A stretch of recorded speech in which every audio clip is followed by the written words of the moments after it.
جی بھائی،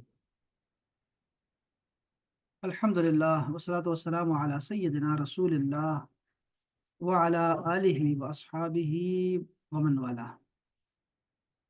جی منیبا ٹھیک ہے، آپ ٹائم پہ تھی، ابھی ٹائم دکھاؤں میں آپ کو۔ یا لڑکی ہماری گھڑی میں آپ لیٹ آئی ہیں، لیکن کوئی نہیں، خیر ہے، اتنی بڑی بات نہیں ہے، ہم نے اچھے مسائل سیکھ لیے۔ اب آج جو ہے ہمارا حدیث شریف کا درس ہے، اور ہم لوگ پڑھ رہے ہیں اربعین نووی، امام نووی کی حدیث کی کتاب ہے، جنہوں نے احادیث کا مجموعہ تیار کیا، 40 احادیث کا، وہ پڑھ رہے ہیں اور اس کی شرح پڑھ رہے ہیں۔ اس میں یہ حدیث نمبر 21 ہے، غالباً حدیث نمبر 21 ایمان اور استقامت کے حوالے سے ہے۔ یہ ذرا سنیے گا، آپ کو مزہ آئے گا۔ حضرت ابی عمر، اور بعض نے کہا کہ ابی عمرہ، وہ روایت کرتے ہیں، سفیان ان کا ہے، سفیان نام ہے، کنیت ابی عمر ہے یا ابی عمرہ، سفیان بن عبد اللہ۔ وہ فرماتے ہیں کہ میں نے عرض کیا، یا رسول اللہ، قل لی فی الاسلام قولا لا اسأل عنہ احدا غیرک، مجھے اسلام سے متعلق کوئی ایسی بات بتائیں کہ میں آپ کے بعد کسی سے نہ پوچھوں۔ قال، آپ نے فرمایا، قل، یہ کہو، آمنت باللہ، میں اللہ پر ایمان لایا، ثم استقم، پھر اس کے بعد استقامت سے اس پہ کھڑے رہو، ثابت قدم رہو اس پہ کہ میں اللہ پر ایمان لایا، واپس نہیں لوٹنا کفر میں، شرک میں، اور اللہ سے دور نہیں جانا۔ یہ حدیث شریف ہے جو کہ مسلم نے اس کو روایت کیا، صحیح حدیث شریف ہے۔ یہ حضرت ابو عمر جو ہے، انہوں نے بھی احادیث روایت کی ہیں، 5 احادیث ان سے بھی مروی ہیں، اور صحابی رسول ہیں۔ وہ اپنے بارے میں بتا رہے ہیں کہ میں نے یہ سوال کیا تھا کہ بس ایسا مجھے کوئی مسئلہ بتا دیں کہ میں آپ کے بعد کسی سے نہ پوچھوں، ضرورت ہی پیش نہ آئے، تو آپ نے فرمایا کہ بس اتنا کہنا ہے کہ اللہ پر میں ایمان لایا، اور پھر اس کے بعد استقامت سے اس بات پر ڈٹے رہو۔ اللہ اکبر۔ اس حدیث شریف میں کیا ہے؟ اس حدیث شریف کو کہتے ہیں جوامع الکلم، یعنی یہ رسول اللہ کی شان ہے، ان کو جو اعزاز ملا ہے، ان 5 اعزازوں میں سے ایک اعزاز یہ ہے کہ آپ کو جوامع الکلم عطا کیا گیا ہے، یعنی کہ الفاظ تھوڑے اور معنی بہت وسیع۔ تو انہی میں سے ایک یہ حدیث شریف بھی ہے۔ تو اس میں سے 2 چیزیں رسول اللہ صلی اللہ علیہ وسلم نے فرمائی ہیں۔ ایک تو ہم دیکھ رہے ہیں کہ صحابی سوال کرتے ہیں، کیا خوبصورت وقت تھا، خوشا وہ وقت کے دیدار عام تھا اس کا، اور خوشا وہ وقت کے یثرب مقام تھا ان کا۔ تو یہ بڑے خوبصورت زمانے تھے کہ آپ کو کوئی بھی مشکل پیش آتی تو آپ جو ہے رسول اللہ صلی اللہ علیہ وسلم کی بارگاہ میں جا کے وہ عرض کرتے تھے، اور آپ جو ہے آپ کو جواب مل جاتا۔ تو اسی میں سے ایک صحابی نے یہ سوال بھی کیا ہے۔ ہمارے پاس کتابیں ہیں جس میں سوالات ہیں صحابہ کے، اور رسول اللہ کے جوابات ہیں بہت سارے۔ اس طرح رسول اللہ نے سوال کیے، صحابہ نے جوابات دیے، وہ ساری کتابیں موجود ہیں، اردو میں ہیں الحمدللہ، یہ بڑی اچھی کتابیں ہیں۔ تو اس میں سے ایک یہ حدیث شریف بھی ہے۔ اس میں رسول اللہ صلی اللہ علیہ وسلم نے اس کو، جو صحابی ہے، اس کو ایک بات سمجھائی ہے، اور وہ یہ ہے کہ استقامت پیدا کرو اپنے اندر، استقامت پیدا کرو۔ استقامت کیا ہے؟ ثابت قدمی سے کوئی عمل کرنا، کسی اپنی بات پہ ڈٹے رہنا۔ اب وہ کیا تھا؟ وہ اسلام تھا، جس پہ رسول اللہ نے بیعت لی ہے ان سے کہ وہ کبھی شرک نہیں کریں گے، کبھی کفر نہیں کریں گے، کبھی دوبارہ کفر میں نہیں جائیں گے، کبھی وہ زنا نہیں کریں گے، کبھی وہ، یعنی اس طرح کی بہت ساری بیعتیں جو انہوں نے کی، صحابہ کرام نے وعدے کیے ہیں رسول اللہ سے، اس پہ استقامت کے ساتھ رہنا ہے۔ یہاں پر ایک ہی بات کا ذکر آیا ہے کہ اللہ پر ایمان لایا، میں اللہ پہ توکل کرتا ہوں، اللہ پہ بھروسہ ہے میرا، اللہ پہ ایمان ہے، اور بس اس کے بعد اس پہ قائم رہنا ہے۔ یہ استقامت بہت بڑی دولت ہے احباب۔ آپ کو پتہ ہے کہ صوفیاء کے ہاں استقامت جو ہے، یہ کرامت سے اونچی چیز ہے، اعلیٰ ہے، افضل ہے استقامت۔ اور بعض نے کہا کہ یہ جو استقامت ہے یہ کرامت ہی ہے۔ کتنی پیاری بات ہے یہ، کہ استقامت جو ہے، آپ جیسے 2 رکعت نفل پڑھتے ہیں مغرب کے بعد، تو آپ ان بندوں سے اچھے ہیں جو کبھی کبھی جو ہے وہ 10 رکعتیں نفل پڑھ لیتے ہیں، 6 رکعتیں اوابین پڑھ لیتے ہیں۔ وہ بندہ جو 2 رکعت پڑھ رہا ہے وہ ان سے افضل ہے، کہ وہ استقامت کے ساتھ، دوامت کے ساتھ جو ہے وہ کام کر رہا ہے اور وہ عمل کر رہا ہے۔ جیسے آپ 2 روپے دیتے ہیں، 10 روپے دیتے ہیں، اللہ کی راہ میں دیتے ہیں، لیکن ہمیشہ دیتے ہیں، ہر ایک کو دیتے ہیں، آپ جو ہے آپ کا درجہ افضل ہے اس سے جو کہ ایک دفعہ 100 روپے دیتا ہے، پھر اس کے بعد کہتا ہے بس میرے پاس اور کچھ نہیں، جا، اور پھر وہ ڈانٹ پڑنا شروع کر دے۔ اس طرح ہر نیکی ہے، ہر نیکی ایسی ہے۔ اچھا، استقامت کے بارے میں بہت سارے اقوال ہیں، میں آپ کو کچھ چیزیں بتانا چاہتا ہوں، یہ بہت خوبصورت باتیں ہیں، اور میں چاہتا ہوں کہ آپ کو یہ چیزیں ساری آئیں۔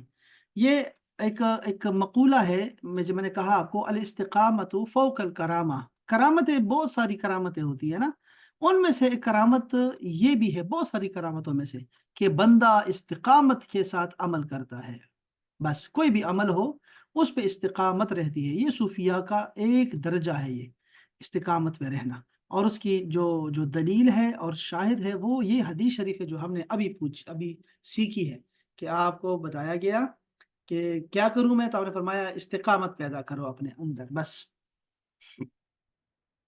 تو استقامت کرامت سے بڑھ کر اس لیے ہے کہ کرامت نہ بزرگی کی دلیل اور معیار ہے، اور نہ ہر بزرگ سے اس کا صدور ہوتا ہے۔ ہر بزرگ کی کرامت تو نہیں دکھائی دیتی نا، بزرگ ہوتے ہیں لیکن ان کی کرامتیں دکھائی نہیں دیتی، کرامتیں تو بس خاص خاص ہوتی ہیں، کچھ چیزیں ہوتی ہیں، اور ہر ولی اپنی کرامت دکھاتا بھی نہیں ہے، اور ہر ایک کو جو ہے اللہ تعالیٰ سے کرامت مانگتا بھی نہیں ہے۔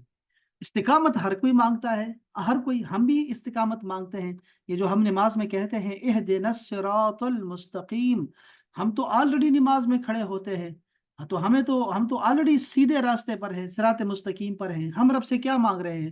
اس کی ایک تفسیر میں یہ لکھا ہوا ہے کہ یہ استقامت مانگتے ہیں ہم اللہ تعالیٰ سے، کہ یا اللہ ہمیں سیدھے راستے پر رکھنا، استقامت کے ساتھ رکھنا۔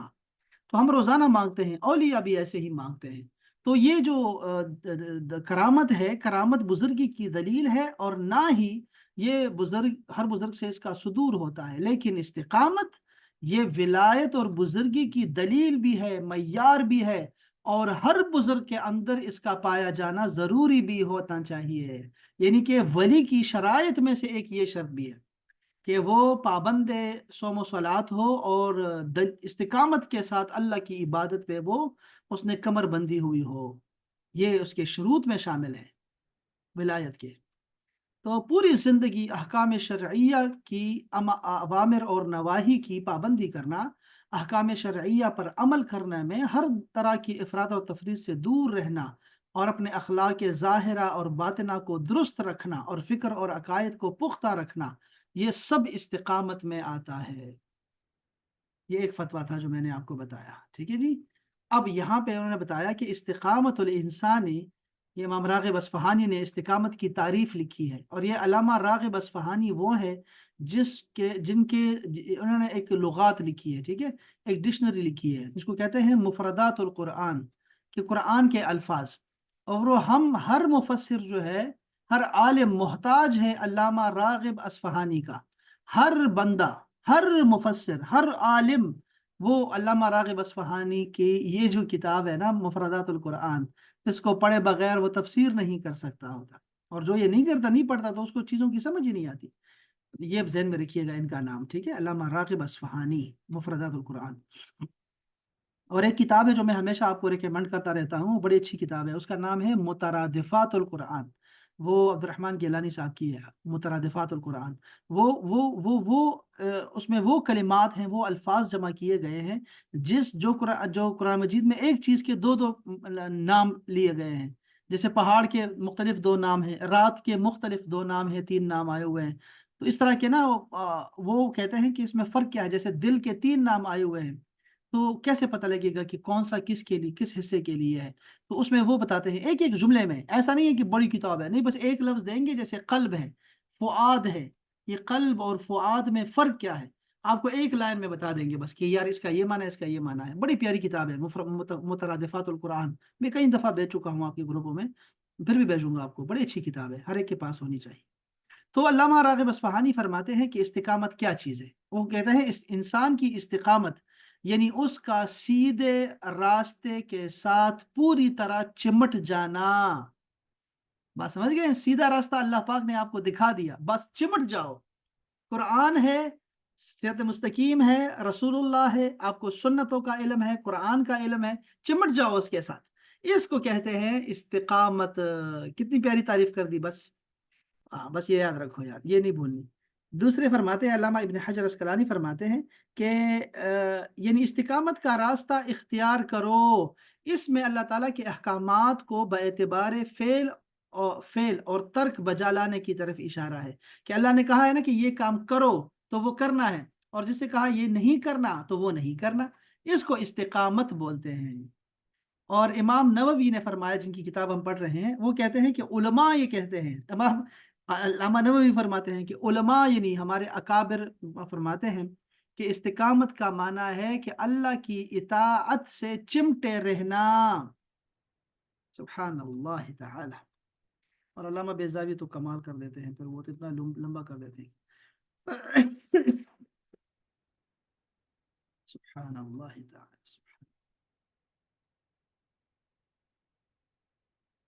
अल्लाह जल्ल शानहू ने इरशाद फरमाया, इस ये आयत करीमा सबको पता होनी चाहिए, सूरह अल अहकाफ की।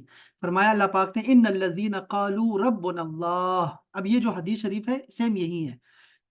वो लोग जिन्होंने ये कहा कि अल हमारा रब अल्लाह है, सुम्म इस्तकामू, फिर उसके बाद इस्तिकामत के साथ अपनी इस बात पे डटे रहे, फला खौफुन अलैहिम वला हुम यहज़नून, तो उन पर न कोई खौफ है और ना ही वो गमगीन होंगे, दुनिया में और आखिरत में भी।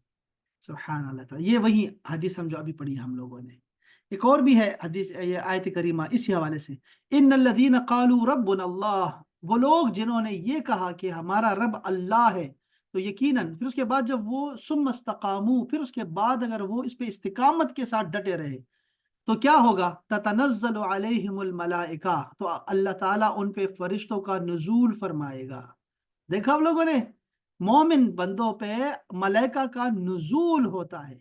अल्लाह तखाफू वला तहजनू, वो ये कहते हैं वो फरिश्ते कि न डरो, वला तहजनू, और गमगीन ना हो, परेशान ना हो, व अबशिरू बिल जन्ना, और जन्नत की खुशखबरियां ले लो, खुशियां मनाओ, अल्लती कुंतुम तुअदून, वो जन्नत जिसका वादा तुमसे किया जाता है। खुशियां, वो पैगाम, बशारतें देते रहते हैं मलाइका उनको, जो लोग इस्तिकामत के साथ दीन पर खड़े रहते हैं। ये है इस हदीस शरीफ का माना और उसकी तशरीह। सुभान अल्लाह ताला। हजरत सैयदना उमर फारूक रदी अल्लाह ताला अन्हु फरमाते हैं कि ये जो अल्लाह पाक ने फरमाया इस्तिकामत का, तो ये इस्तिकामु लिल्लाहि बिताअतिही, वो लोग हैं इस्तिकामत वाले जिन्होंने अल्लाह की इताअत पर साबित कदमी इख्तियार की है और उससे चिमटे रहते हैं, इबादत को तर्क नहीं करते, इताअत को। वलम यरूहु रौगान सालब, और वो चाल नहीं चलते जैसे लोमड़ी चलती है, लोमड़ लोमड़, ये नहीं चलता, जैसे लोमड़ी नहीं करती, चालें नहीं चलती, ऐसे जो है वो चालबाजियां ये नहीं करते, लोमड़ी की तरह चालबाजियां नहीं करते। हम करते हैं ना, ऐसे कर जाते हैं हम लोग, ये नहीं करते होते। सुभान अल्लाह ताला। तो ये इस्तिकामत जो है ये करामत से बढ़कर चीज है, अहबाब याद रखिए, ठीक है। करामत क्या है, ये इस्तिकामत उससे आला चीज है। सुभान अल्लाह ताला। रसूलुल्लाह सल्लल्लाहु अलैहि वसल्लम ने इरशाद फरमाया है कि इस्तिकामत इख्तियार करें, और दर हकीकत आप उसे इख्तियार नहीं कर सकेंगे, और आपको मालूम होना चाहिए कि आपका बेहतरीन अमल नमाज है, और वज़ू की हिफाजत मोमिन ही करता है। ये इस्तिकामत के हवाले से। एक और हदीस पाक में आपने फरमाया, इस्तिकामत इख्तियार करो, फलाह पा जाओगे, कामयाब हो जाओगे, इस्तिकामत से अल्लाह की इबादत करो। ऐसा नहीं है नमाज शुरू की फिर ख़त्म कर दी, फिर नमाजें शुरू कर दी, फिर उसके बाद गाफिल हो गए। नमाजों को नहीं छोड़ना चाहिए, नमाज फ़र्ज, नमाज जो है वो फ़र्ज है, उसको नहीं छोड़ना चाहिए। सुबहान अल्लाह। इसी तरह हज़रत हुज़ैफ़ा फरमाते हैं कि ए कुर्रा की जमात, ए कारियो, इस्तिकामत और साबित कदमी इख्तियार करो, तुम बाद वालों से बहुत आगे बढ़ चुके हो, और अगर तुमने दाएं या बाएं रास्ता इख्तियार किया तो तुम दूर की गुमराही में जा पड़े जाओगे, चले जाओगे। सिरात मुस्तकीम यानी कुरान और सुन्नत पर साबित कदम रहो, और मुस्तकिल मिजाजी से इख्तियार, मुस्तकिल मिजाजी होनी चाहिए किसी भी काम काम में। सुभान अल्लाह ताला। अबुल कासिम अल कुशैरी, इनकी किताब हम पढ़ेंगे। ये सूफिया के उसूलों के इमाम हैं, और इन्होंने सबसे पहली किताब लिखी है रिसाले अल कुशैरिया, बड़ी मशहूर किताब है तसव्वुफ में। उसमें इन्होंने इस्तिकामत का बताया है कि औलिया की एक सिफत होती है इस्तिकामत, जो कि शर्त है विलायत के लिए, ये होनी चाहिए। तो उस फरमाते हैं कि उसमें ये फरमाते हैं इस्तिकामत वो दर्जा होता है औलिया का कि जिस पर उमूर का इत्माम और कमाल होता है, इसका वजूद खैरात के हुसूल और नज़म का सबब होता है, और जो हालत इस्तिकामत पर ना हो उसकी कोशिश ज़ाया हो जाती है और मेहनत रायगा चली जाती है। यानी वो फरमाते हैं कि वो लोग जो तौबा करके अल्लाह ताला की तरफ अपना सफर शुरू कर देते हैं, उनको चाहिए कि इस्तिकामत के साथ मुसल्ले पे जो है ना वो अपने कदम जमाए रखे, इबादत पे कमर कस ले, अल्लाह ताला की इबादत पे, ताअत पे। जो चीज़ से मना किया है वो मना रहे, गुनाह में न पड़े, और जो जो फरमाया कि करो तो उस पे करते रहे, उस पे इस्तिकामत के साथ करें। फरमाते हैं कि जो लोग ऐसे होते हैं फिर सूफिया रास्ते में जो है ना वो शैतानों को भगा देता है, रास्ते से निकाल देता है, उनको सद मुस्तकीम से हटा देता है। वो कौन लोग होते हैं? जो इस्तिकामत के साथ काम नहीं करते, इस्तिकामत के साथ इबादत नहीं करते, तो उनकी जो कोशिश उन्होंने की होती है ना, मेहनत की होती है, वो सब खत्म हो जाती है, सब कुछ खत्म, नूर खत्म हो जाता है उनकी इबादतों का, जब वो पढ़ते ही नहीं है तो। और फिर फरमाया कि इस्तिकामत करामत से बढ़कर है, इस्तिकामत करामत से बेहतर है। बहुत सारी बातें हैं इस्तिकामत पे, बड़ी ज़बरदस्त किस्म के सारे, और मेरा उन्होंने मुहद्दिसीन की सारी अक़वाल को जमा कर लिया हुआ है, बहुत ज़बरदस्त बातें हैं यहाँ पे। तो बहरहाल ये आपको आपको भी इंशाल्लाह इसका जो है ना पता होना चाहिए। कोई भी काम हो, दुनिया का भी कोई काम हो, अगर हम लोग उसमें इस्तिकामत से काम नहीं करते तो वो कारोबार हमारा तबाह बर्बाद हो जाता है। इस्तिकामत से काम करना चाहिए और उसके पूरे जो है हुकूक पूरे करने चाहिए। इस्तिकामत बढ़कर है।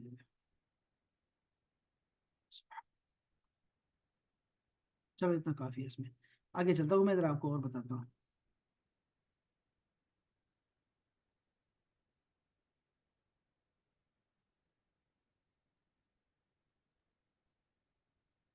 एक और हदीस पाक भी आपको बता देता हूँ, फिर आपको मैं और भी कुछ हदीस सुनाता हूँ, छोटी छोटी हदीस सुनाता हूँ। ये दूसरी हदीस पाक जो है 22 नंबर हदीस शरीफ है, इसमें भी फरमाया जन्नत में ले जाने वाले अमाल। हजरत अबू अब्दुल्ला जाबिर बिन अब्दुल्ला अंसारी, अब ये फरमाते हैं, इनके वालिद भी सुहाबी हैं और ये खुद भी सुहाबी हैं, जाबिर बिन अब्दुल्ला अंसारी हैं। तो ये फरमाते हैं कि मैंने एक एक एक अच्छा, कहते हैं कि रसूलुल्लाह की बारगाह में एक आदमी आया और उसने सवाल किया रसूलुल्लाह से। तो उसने कहा, उसने पूरी तकरीर की है।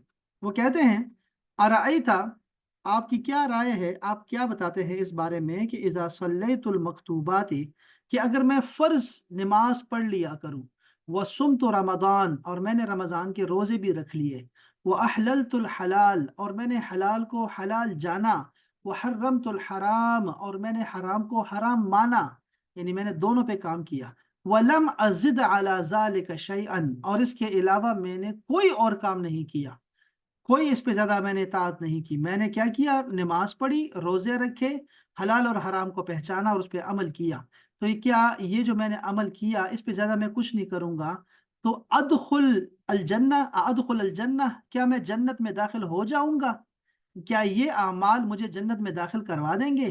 काल नअम, आपने फरमाया हाँ बिल्कुल ये काफी है। बात समझ रहे हैं आप? अच्छा, अब इसमें क्या है, इसमें ये जो सुहाबी हैं, हजरत अब्दुल्ला जाबिर बिन अब्दुल्ला जो है, एक तो ये सुहाबी है, ये बड़े मशहूर सुहाबी हैं जाबिर बिन अब्दुल्ला, इनसे जो है 1540 अहादीस मरवी हैं। ये बड़े मशहूर सुहाबी हैं, बहुत सारी अहादीस है, ये बहुत जवान थे बिल्कुल। शुरू में जो गजवा हुआ, गजवा बदर और ओहद, इसमें ये शरीक नहीं हो सके। इनके वालिद थे अब्दुल्ला, उन्होंने इनको रोके रखा घर में कि अपनी बहनों का ख्याल रखो, तो ये घर में रहे। उसके बाद रसूलुल्लाह के साथ उन्होंने 19-20 गज़वात में शिरकत की इन्होंने खुद, और ये अहादीस बहुत सारी रिवायत की है इन्होंने, बहुत सारी अहादीस रिवायत की है, मैंने बताया 1500 अहादीस इनसे मरवी हैं। तो इल्म का शौक इनको बहुत ज़्यादा था, और मुहद्दिस सुहाबी हैं और फ़कीह भी हैं, तो ये बहुत बड़े आदमी हैं, ठीक है जी, सुहाबा कराम में भी। अच्छा, इनका जो था, इन्होंने कहा कि मैं बैठा हुआ था, जब ये नहीं ऐसे, ये नींद को लग ये रहा है ऐसे बता रहे हैं कि एक आदमी ने सवाल किया, तो इसमें दरमियान में कोई और शख्स नहीं है, तो वो खुद बयान कर रहे हैं, इसका मतलब है कि वो खुद मौजूद हैं इस महफिल में। तो अब बंदा सवाल करने वाला है, वो एक सुहाबी है, वो आए और वो भी सुहाबी ही हैं। वो उन्होंने ये सिर्फ 3 चीजें बताई हैं कि ये तो मैं नमाज पढ़ूं, फर्ज नमाज, और रोजा रखूं, बाकी तो हलाल हराम तो अलग है ना। 5 अरकान इस्लाम है ना, 5 हमारे, वो क्या है? कलिमा पढ़ना है, नमाज, रोजा, हज और ज़कात, ये 5 चीजें हैं। इसमें सिर्फ 2 का जिक्र है, नमाज और रमजान का जिक्र है कि अगर मैं ये रखूं तो क्या मैं जन्नत में चला जाऊंगा? आपने फरमाया हाँ। इसका मतलब क्या हुआ? क्या ये 2 काफी है? नहीं, हमें सारी अहादीस को देखना है। ठीक है, सारी अहादीस को वो जमा करेंगे कि फर्ज क्या है, अगर हम फर्ज नहीं पूरे करेंगे तो कैसे जन्नत में जाएंगे। इसीलिए कोई एक रुकन भी नहीं छोड़ सकते हम, इस्लाम के अरकान में से किसी एक का भी इनकार नहीं कर सकते। ठीक है जी, अगर एक चीज का इनकार किया तो आप समझ जाएं कि बंदा काफिर हो जाएगा उससे। जैसे कि रसूलुल्लाह सल्लल्लाहु अलैहि वसल्लम की दुनिया से जब पर्दा किया है तो उसके बाद कुछ लोग जो है वो इस्लाम से फिर गए, उन्होंने वो मुर्तद हो गए। और बाज ने कहा कि हम जक़ात नहीं देंगे, हम जक़ात नहीं देंगे, बाकी नमाजें पढ़ेंगे, सब कुछ करेंगे, लेकिन जक़ात नहीं देंगे, ये जक़ात तो टैक्स है और ये तो हमसे हमारा माल लिया जा रहा है तो हम ये नहीं देंगे। लोग ऐसे है ना कि नमाजें पढ़ सकते हैं, रोजे रख सकते हैं, हज भी करेंगे, लेकिन ये पैसा नहीं दे सकते। पैसे हमारी जान है, जान। पैसे के लिए सब कुछ हाजिर है, पैसा मेरी जान, पैसा मेरा खुदा, पैसा है सब कुछ। वो क्या कहते हैं, बड़ा प्यारा सा किसी का खूबसूरत जुमला है कि वो फला आदमी इतना गरीब है कि उसके पास सिर्फ पैसा है, सिर्फ पैसा है। तो वो गरीब तरीन आदमी है जिसके पास सिर्फ पैसा है, उसके पास और समझ बूझ भी नहीं है पैसे को इस्तेमाल करने के और पैसे को सही जगह पे खर्च करने के, उसको अपने नफा नुकसान का भी नहीं पता। हमेशा जब भी कारोबार करता है, सौदा करता है, तो वो नुकसान उठाता है। वो भी क्या फायदा है ऐसे पैसों का भी। तो अब वो क्या है, वो बता रहे हैं कि भाई मैं ज़कात हम नहीं देंगे। तो अबू बकर सदीक ने फरमाया कि जब तक ये लोग ज़कात नहीं मानेंगे ना तो मैं इनके खिलाफ जिहाद करता रहूंगा। तो सहाबा ने समझाया कि हमें और बहुत सारे मसाइल हैं, बहुत सारे। आपने कहा नहीं, ये ज़कात और नमाज दोनों एक साथ उतरी हैं, हम दोनों को करेंगे, दोनों पूरा करेंगे, किसी का भी इनकार नहीं करेंगे। तो फिर उन्होंने जिहाद किया उनके खिलाफ, उन लोगों के खिलाफ, ज़कात क्यों ना मानने। तो हम कोई एक चीज भी नहीं छोड़ सकते। एक बात तो ये कन्फर्म कर लें, ठीक हो गया। दूसरी बात ये है कि ये जो सुहाबी सवाल कर रहे हैं, ये जो बात है, अभी ये रमजान की बात कर रहे हैं। रमजान इस वक्त जो है रोजा फर्ज हो चुका था 2 हिजरी में। हज 9 हिजरी को ये फर्ज हुआ है, 9 हिजरी को। अब रसूलुल्लाह की वफात से 2 साल पहले की बात है। ठीक है, साल 1.5 साल पहले की बात है। जबकि जो नमाज तो मेराज के आने के बाद हुई है।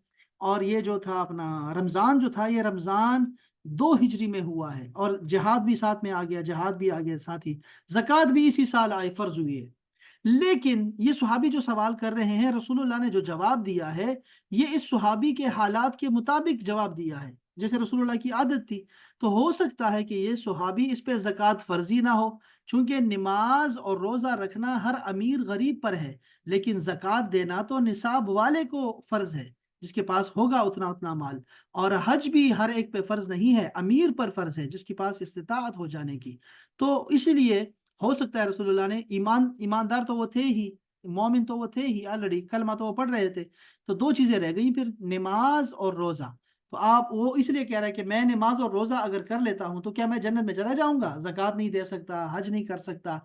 तो आगे फरमाया हाँ बिल्कुल ठीक है, आप जाओगे जन्नत में, ये तुम्हारे यही आमाल ले जाएंगे। हम लोगों को ऐसा नहीं है, हम लोगों ने 5 को देखना है, जो भी हमारी इस्तिताअत होगी हम वो करेंगे। और हलाल को हलाल समझना और हराम को हराम समझना, ये इतना मुश्किल काम है दोस्तों। ये सहाबा कराम थे, बड़े लोग थे, जिनके जो आमाल के रोशन सितारे थे और हिदायत के रोशन सितारे थे। इन लोगों के लिए अमल करना इस पे बहुत आसान था। हमारे लिए इस वक्त इतना मुश्किल है ये काम, हलाल को हलाल समझना और हराम को हराम समझना। ये इतना मुश्किल है कि हम लोग जो है वो अक्सर इसमें फेल हो जाते हैं। जब भी हमें मौका मिलता है हराम का तो हम उसको जाने नहीं देते, और हमारी मजबूरियां हमें हराम पे मजबूर कर देती हैं। अंदाजा करें, हमारा ईमान हमें वो नहीं रोक सकता, यानी हमारा ईमान हमें नहीं रोक सकता, लेकिन हमारी मजबूरियां हमें खींच लेती है हराम के अंदर। और उस जो है ना वो हमें अंधेरे में गिरा देती हैं, तारीक कुएं में गिरा देती हैं। हराम को हम जल्दी कबूल कर लेते हैं, हलाल के हमारी जो है ईमान डगमगा जाता है। तो ये हालत है हमारी हमारी लेकिन हम, ये मुश्किल काम है, इस वक्त सबसे मुश्किल काम है।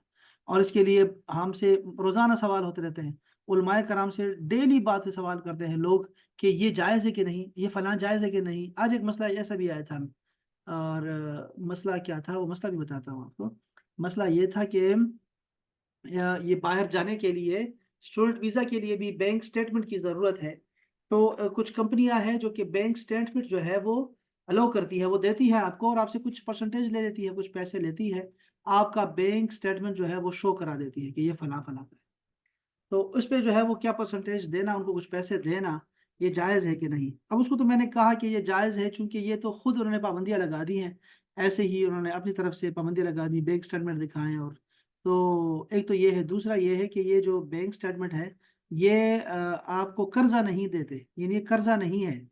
ये बैंक स्टेटमेंट एक सर्विस है जो आपको मुहैया कर रहे हैं वो।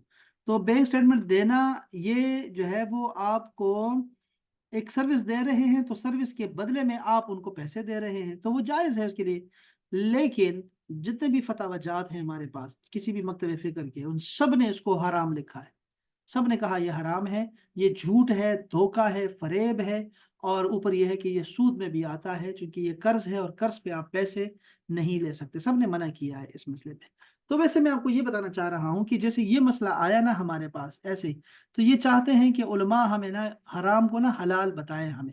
यानी वो चाहते ये हैं, वो नहीं चाहते ये आपसे कि आपसे ये चाह रहे हो कि भाई हमें हलाल और हराम बताएं। वो ये चाहते हैं आपसे कि हमें ये कहें कि ये जायज़ है आपके लिए, करें। वो ये सुनना चाहते हैं। ये बड़े खतरनाक किस्म की बातें हैं। और ये भी बड़े अच्छे लोग होते हैं जो पूछ लेते हैं। और बाज़ ऐसे हैं जो कि दरमियान में होते हैं, एक दफ़ा पूछते हैं फिर उसके बाद कहते हैं यार पूछेंगे तो ऐसे फंस जाएंगे, बस करते रहो, बस चुपके से करते रहो। तो ये भी मसाइल आते हैं। तो हराम बहुत आसान हो गया है हमारा। हराम खाना, हराम में जो मज़ा है, हराम में जो लग्जरी लाइफ मिलती है आपको, वो गरीब को कहाँ मुयस्सर है। तो ये जितने आप लग्जरी लाइफ वाले देखते हैं आप बड़े बड़े, ये हलाल के पैसों से बहुत कम क्यों नसीब है। ज़रूर उन्होंने किसी का हक मारा होता है, चाहे अपनों का मारा हो या दूसरों का मारा हो, वो उसके बाद ही उनको ये लग्जरी लाइफ मिलती है और वो इसको शौक से अपनाते हैं। यानी अच्छे लोग जो होते हैं वो लग्जरी लाइफ में यानी कि फजूलियात में नहीं पड़ते। और ये जो इसको क्या बोलते हैं, इसराफ, इसराफ में नहीं पड़ते अच्छे लोग। हमेशा जंजे में रखिएगा, ये नहीं कि माल दिया है तो उसको ऐसे खर्च करो और अपने ऊपर ही खर्च करते रहो बस। तो ये वो लोग, उनके पास माल जमा ही नहीं होता। पक्की बात तो ये है कि वो जो अच्छे लोग थे उनके पास माल जमा ही नहीं होता कि वो अपनी जिंदगी और अपने बच्चों के नस्लों की जो है वो परवाह करे। वो हमारे बच्चे क्या करेंगे और उनके बच्चे क्या करेंगे और उनके बच्चे क्या करेंगे, वो मुझसे भूख में मार दें उनको। अपने पोतों को मैं भूख से मार दूं, मैं पोते के लिए भी करूंगा, पोते के नहीं पड़पोते के लिए भी करूंगा। यानी उनको इतनी फिक्र होती है और वो खुद को तबाह बर्बाद कर देते हैं, अपनी जिंदगी को और अपने आखिरत को तबाह कर देते हैं उन पोतों के लिए, बेटों के लिए, जिनको परवाह भी नहीं है, उनको पता भी नहीं है कि हमारा दादा क्या कर रहा है। और जब उनके हाथ आपकी दौलत लगती है तो वो उसको उड़ा देते हैं, राख की तरह उड़ा देते हैं। लेकिन ये अपनी जो है सारी आखिरत तबाह बर्बाद कर देता है उनके लिए। तो हराम कमाने के ये बहाने होते हैं कि मेरी बीवी बहुत मांगती है, बड़ी बड़े फरमाइशें करती हैं, और ये मेरे बच्चे बड़े फरमाइश करते हैं, वो मेरी फीसें देनी होती है, और ये हमारे खर्चे ही बहुत हैं जी, बहुत खर्चे ही बहुत हैं। ये सब के सब जो है वो ये बहाने होते हैं जो आपको, जिससे शैतान और नफ्स जो है वो धोखा देता है आपको। तो ये सवालात डेली होते हैं। मैं आपको बताऊं, अगर ऐसे मसाइल आपको बताना शुरू करूँ आप हैरान होंगे कि लोग दीन का कोई सीखना नहीं चाहते हैं दीन के मामले में। और वो बस आप वो चाहते ये हैं कि बस आप उनको हराम जो है हलाल करके देते रहे बस। ये उनकी होती है। तो ये बस ये है कि सुहाबी ने ये सवाल किया कि नमाजें पढ़ता रहूं, अब इससे क्या साबित हुआ कि नमाजें पढ़ता रहूं, रोजे रखूं, हलाल को हलाल और हराम को हराम जानूं, तो क्या मैं जन्नती हूं? आपने फरमाया हाँ। अब देखो, ये इसमें एक चीज जो हमें समझ आती है वो ये है कि हम अपनी इस्तिताअत के मुताबिक जो कुछ कर सकते हैं वो करेंगे तो हम जन्नती हैं। ये बात है, आप समझे बात को, कि जितनी हमारी इस्तिताअत है और जितना कुछ हम कर सकते हों, हमें उससे पीछे नहीं हटना चाहिए। जब तक जवानी है, जब तक आपके पास सेहत है, जब तक आपकी इस्तिताअत है, यानी माली और जानी दोनों, ठीक है, जो भी आपको हालात के मुवाफिक, तो आप अपने उस कभी मौके को जाया ना किया करें, उसको अवेल किया करें और उस पे काम करें। तो अब जन्नती हैं बस, यही है, जन्नती हैं आप। और बहुत सारी इनामात भी है रास्ते में, और बहुत सारे इनामात आते हैं। जैसे कुछ कुछ ऐसे बता दिया ना कि भाई ये अगर करोगे तो तुम्हें कयामत के दिन शेल्टर मिलेगा। अब ये देखो ना, 5 स्टार हो जाएगा मामला, यानी कि स्टार बढ़ता जाएगा आपका। इसके साथ अगर कोई चलते चलते कोई नेकी कर दिया आपने, कोई हो सकता है कोई एक नेकी आपकी जो है ना, आपको वो ऐसा बटन हो کہ وہ एकदम से आपकी ज़िंदगी बदल दे, आपकी आखिरत को बदल दे आपके लिए, तो हो सकता है, बिल्कुल हो सकता है। तो आपने कभी उसको मिस नहीं करना। बाकी चीज़ों पे आप मुदावमत रखें, जो थोड़ा बहुत कर रहे हैं, नवाफिल पढ़ रहे हैं, सदक़ात कर रहे हैं, या जो भी आप कर रहे हैं इन चीज़ों में से, उम्रे कर रहे हैं, हज की इस्तिताअत नहीं है, उम्रा कर रहे हैं, उम्रा करते रहे। आपको मदीना मुनव्वरा जाना नसीब होता है, या आपको मक्का शरीफ रहना नसीब होता है, तो आप करें, जितना भी आपसे होता है करते रहें। अल्लाह अकबर। तो वो आप जन्नती हैं उसके बलबूते पे। तो इस हदीस शरीफ में हमें जो बताया गया वो ये था कि इंसान अपने ईमान पे अमल करे, बस जिस पे वो ईमान लाया है, जितना उसको पता लग गया है वो उस पे अमल करे, अमल करे, अमल करे। तो ये हदीस में, ये दो हदीस मैंने पढ़नी थी, बस इतना काफ़ी है। मैं आपको एक और कुछ अहादीस जो है, छोटी अहादीस हैं जो कि बहुत बड़ा माना रखती है। मैंने कहा ना जवामे उल कलिम, उसके लिए किताबें बड़ी प्यारी, पता नहीं है को आपकी, हाँ किसी ने किताब देखी नहीं देखी, ये प्ले ग्रुप के लिए अहादीस हैं, लेकिन वो हमारे बड़ों के लिए अहादीस है। और बच्चों को क्या समझ आएगी, हमें समझ आ सकती है, और हम शायद अमल करें तो शायद हमारा जो है ना जीना बदल जाए, हमारा बड़ा ही, हमारी इबादत का तरीका बदल जाए। उसमें से पहली हदीस, ये 60 अहादीस है, मैं आपको वक्तन फवक्तन हदीस की क्लास में ये पढ़ाता रहूंगा, ठीक है। अब आपने फरमाया, इरशाद फरमाया सल्लल्लाहु अलैहि वसल्लम, अद्दुआ हुवल इबादह, कि ये दुआ जो है, जब ऐसे लफ्ज आते हैं ना तो आपने तर्जुमा ऐसे करना है, ये दुआ जो है इसके बारे में ये है कि हुवल इबादा, कि यही इबादत है, यही इबादत है, दुआ ही इबादत है। ये जो हुआ दरमियान में आया है ना, इसने इंश्योर किया है, ताकीद के लिए आता है। अब उसका उर्दू में तर्जुमा जो भी कर ले, जैसे यहाँ लिखा है ऐन इबादत है, दुआ करना ऐन इबादत है। अब दुआ में मशगूल हैं तो आप इबादत में मशगूल हैं, करते रहें दुआ। और दुआ मगज है, मगज, इबादत का मगज है, मुखल इबादा, ये मगज है इबादत का।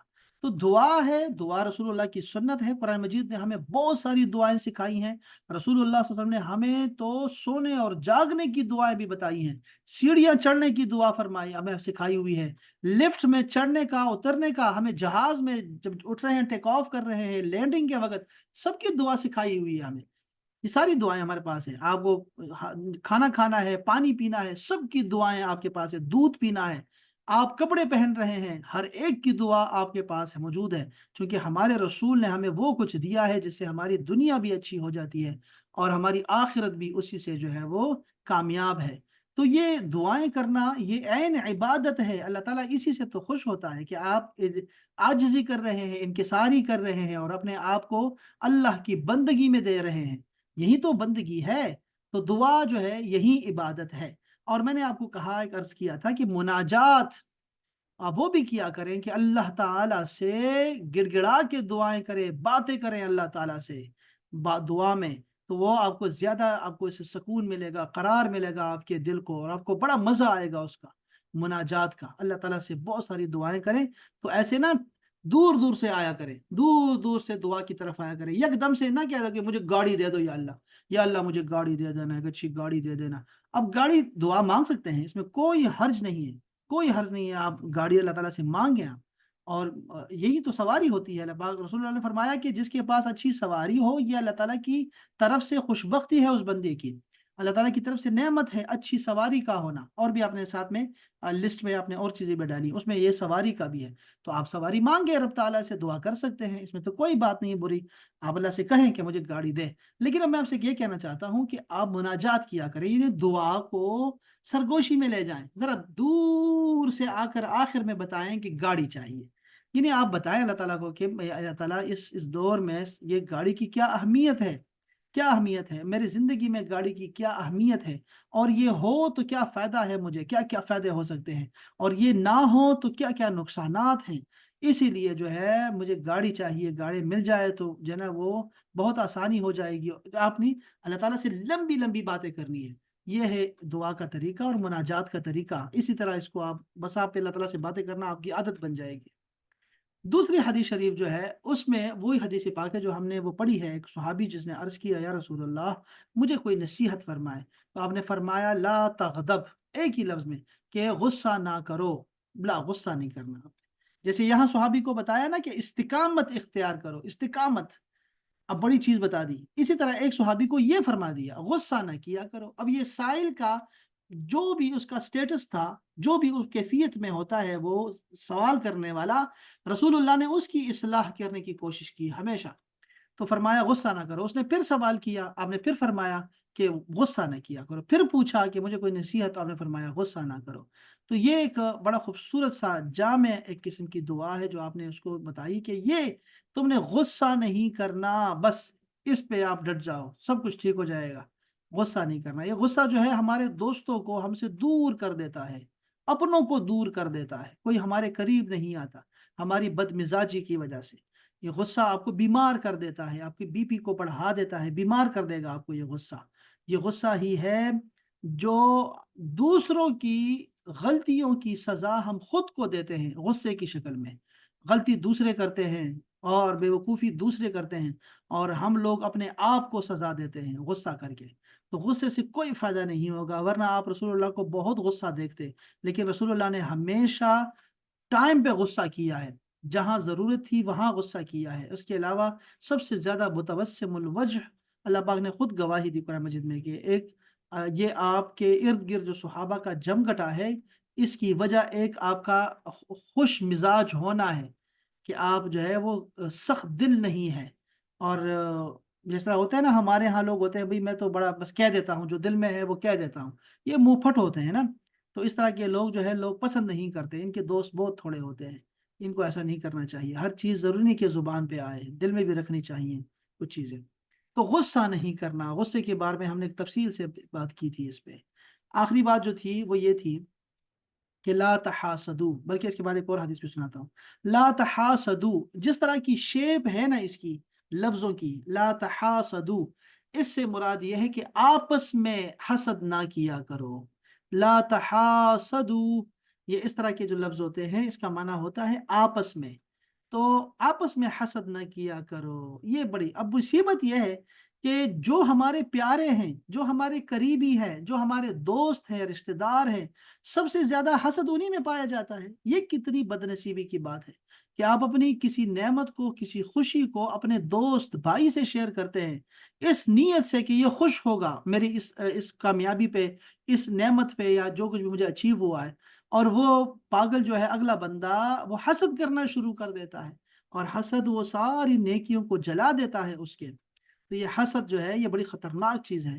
اللہ کے رسول نے ہمیں منع فرمایا ہے کہ ایک دوسرے سے آپس میں حسد نہ کیا کرو، حسد نہ کیا کرو.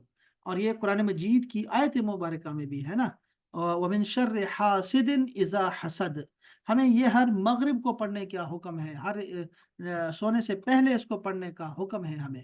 تو یہ دعا اس کا مطلب ہے کہ کوئی بڑی اہمیت کی ہے کہ کوئی آپ سے حسد کرے تو وہ آپ کو قتل بھی کر سکتا ہے، وہ آپ کی جان کے در پہ ہو سکتا ہے، آپ کی نعمتوں کے پیچھے ہو سکتا ہے. اور آپ نے ایک حدیث میں یہ بھی فرمایا کہ اس پہ میرا عمل نہیں کر پایا، پتہ نہیں کیوں نہیں کر پایا، لیکن ایک حدیث پاک ہے جو میرے دوست اس پہ بہت عمل کرتے ہیں، وہ آپ کو سناتا ہوں، شاید آپ کو کسی کام کی آ جائے. وہ ہے کہ المنعم محسود، المنعم محسود، یہ بھی دو لفظ کا ایک جامع کلمہ ہے. لا، کیا میں نے کہا بھی، المنعم محسود، کہ یہ جو بندہ جس کو اللہ تعالیٰ نعمت دیتا ہے نا اس کے حسد کرنے والے بہت ہوتے ہیں. تو نعمت والے کو اس کے دشمن اور حاسد بہت ہوتے ہیں. یہ ذہن میں رکھ کرنا، لوگ جو ہیں اپنے رازوں کو چھپاتے ہیں. یعنی کوئی بھی آپ کو کچھ حاصل ہونے والا ہے یا آپ کچھ کرنے والے ہیں، ٹھیک ہے، آگے کچھ دنوں میں آپ اس کو چھپاتے ہیں لوگوں سے، صرف اس وجہ سے کہ آپ کو کچھ نعمت ملے گی تو لوگ حسد کریں گے آپ سے، لوگ روڑے اٹکائیں گے آپ کے راستے میں. اس لیے چھوڑ کے رکھو، جب کام ہو جائے گا تو سب کو پتہ لگ جائے گا، یا پھر آپ لوگوں کو بتاتے رہے. تو یہ ایک بڑی خوبی ہے میرے دوستوں میں کہ وہ نہیں بتاتے جب تک وہ کام ہو نہ جائے اور سب کو پتہ نہ لگ جائے. اور میری یہ کیفیت ہے کہ اگر مجھے کوئی کسی بات کا پتہ لگ گیا کہ عائشہ نے جو ہے نئی گاڑی خرید لی، اور مجھے بعد میں پتہ لگا اور پہلے ان کی بہنوں کو پتہ لگ گیا، تو بس میں اتنا غصہ، اتنا کہ بس عائشہ سے دوستی ختم. اس کے بعد کوئی عائشہ کے میسج کا جواب نہیں دینا، اور اتنا غصہ کہ اس نے مجھے اپنا نہیں سمجھا. یہ میری کیفیت ہے، میں اتنا اس میں بڑا ہی خراب ہوں. تو لیکن میں وہ دیکھیں میرے دوست جو باتوں کو چھپاتے ہیں وہ کامیاب ہیں میرے بہنوں، وہ کامیاب ہیں کہ وہ اپنے دشمنوں کو بڑھاتے نہیں ہیں، ٹھیک ہے؟ تو یہ بہتر طریقہ ہے.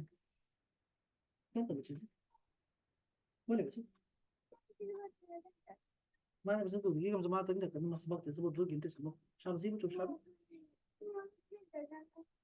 وي انت هو ده صب يفنيش يا بس صب شام وتوزي انت سبق شام بزي او توزي كشام بزي كاركم بچي دو كلاس دي انت رسم شام بس زي بريدا كان مثلا بس بس سيبو دي كده ده زي یا اللہ بیٹیاں بیٹیاں بیٹیاں جاؤ خواہ چاہتے تم شام بزي زي اچھا جی چلو تو لا تحاسدو ایک حدیث اور سناتا ہوں بس پھر اس کے بعد بس کرتے ہیں انشاءاللہ تعالی. یہ ہے لا تحاسدو ایک دوسرے سے حسد نہ کرو، اور ایک حدیث سیم اسی طرح کی ہے لا تباغدو. لا تباغدو اور لا تحاسدو میں ایک چیز مشترک ہے، وہ کیا؟ آپس میں نہ کرو. کیا نہ کرو یہاں پر؟ بغض نہ رکھو، آپس میں ایک دوسرے سے بغض نہ رکھو. بغض نہ رکھو، یہ بغض کیا ہوتا ہے یار؟ بغض رکھنا، بغض رکھنا دل میں کوئی بات رکھ لینا. ایک منٹ ذرا میں تھوڑی سی میں اس کی تشریح اس کی تعریف پڑھ لیتا ہوں کہ بغض کی تعریف کیا ہے. بس جلدی سے پڑھتا ہوں میں. یہ ہے بغض کی تعریف. نفرت، دشمنی یا شدید ناپسندیدگی جو دل میں چھپی رہتی ہے. اس کا مطلب کسی کو ناپسند کرنا، برا سمجھنا یا اس سے دشمنی رکھنا جو دل میں بوجھ اور کینے کی شکل میں موجود رہتا ہے. اس کا لغوی معنی ہوتا ہے دشمنی اور نفرت، بغض. یہ ایک باطنی جذبہ ہے کہ انسان جو ہے، کینہ یہ ہے کہ انسان اپنے دل میں کسی کو بوجھ سمجھے جانے، اس سے غیر شرعی دشمنی اور بغض رکھے، نفرت کرے، اور یہ کیفیت ہمیشہ ہمیشہ باقی رہے. یہ باطنی بیماریوں میں سے ایک ہے. بغض کہتے ہیں کسی سے حد درجہ جلنے کو. حسد یا کینہ اسے کہتے ہیں کہ کسی شخص کو صاحب نعمت دیکھ کر اس سے زوال نعمت کی تمنا کرنا. یاد رکھیے، ٹھیک ہے؟ اس کو کہتے ہیں بغض. اللہ تعالیٰ ہم سب کو محفوظ رکھے اس سے. لا تباغدو، ایک دوسرے سے بغض نہ رکھو، بالکل نہ رکھو. چلیں جی، کافی ہے آج، بہت ساری احادیث آپ کو سنائی ہیں. اللہ تعالیٰ ہم سب کو قرآن اور احادیث پہ عمل کرنے کی توفیق عطا فرمائے، اور ہمارا عمل اللہ تعالیٰ جس کی ہمیں وہ توفیق دیتا ہے، اس کی توفیق سے ہمارا عمل کرتے ہیں نا، تو اللہ تعالیٰ اس عمل میں اللہ تعالیٰ ہم سب کو جو ہے وہ اخلاص عطا فرمائے. اور جب اخلاص عطا فرمائے تو پھر اس کو قبول بھی کرے، اور جب قبول کرے تو اس کو ہمارے لیے توشہ آخرت بنائے اور اس دنیا کو سنورنے کا بھی ایک ذریعہ بنائے. اللہ تعالیٰ ہم سب کا خاتمہ بالایمان اس کلمے کے ساتھ فرمائے کہ لا الہ الا اللہ محمد الرسول اللہ صلی اللہ علیہ وآلہ وسلم. بہت شکریہ احباب، آپ کی سماعتوں کا بہت بہت شکریہ. السلام علیکم ورحمۃ اللہ تعالیٰ وبرکاتہ.